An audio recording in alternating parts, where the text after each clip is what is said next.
心想事成第4條法則：接受良好的暗示。暗示嘅威力真係可怕，因此要立刻拒絕不良的暗示，必須設法接受明朗的建設性暗示。非洲聖者史懷哲曾對當地土著嘅禁忌提出令人驚訝嘅報告。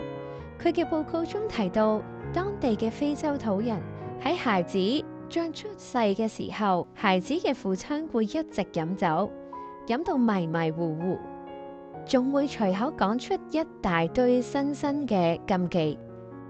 譬如佢話右肩，咁右肩以後就會成為孩子嘅禁忌。如果孩子被人擊中右肩就會死亡。如果佢話香蕉，咁孩子長大之後食咗香蕉就會死亡。事實上，史懷哲博士亦都親眼睇到好多因犯咗禁忌而死亡嘅例子。以下嘅例子頗有代表性。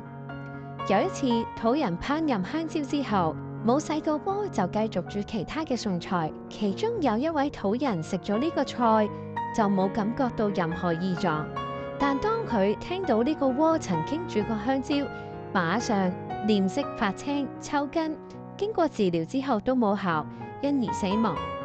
事實上，食香蕉係唔會死嘅。呢個土人如果唔知道個鍋煮過香蕉，佢亦唔會有事。由此可見，暗示嘅力量真係好可怕。當然，我哋唔會咁簡單就受到暗示嘅影響，但係或多或少，暗示都係會產生可怕嘅結果。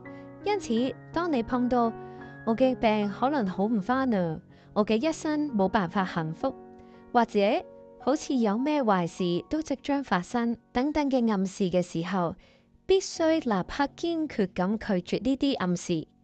你必須以斷然嘅態度講唔可以。你拒絕之後，唔好嘅暗示就唔會發作用，然後你要立刻將佢改成好嘅暗示，亦就係暗示自己，我會好快恢復健康㗎喇，我會遇到最理想嘅配偶。如果仔細觀察你嘅親戚朋友就知道，成功嘅人都會養成唔接受唔良好嘅暗示習慣。圓夢小語：輸入等於輸出，我只輸入正面的訊息。如果你聽完呢條法則有任何心想事成嘅事件發生，記得返嚟留言俾我，仲有 like 同 share 俾大家。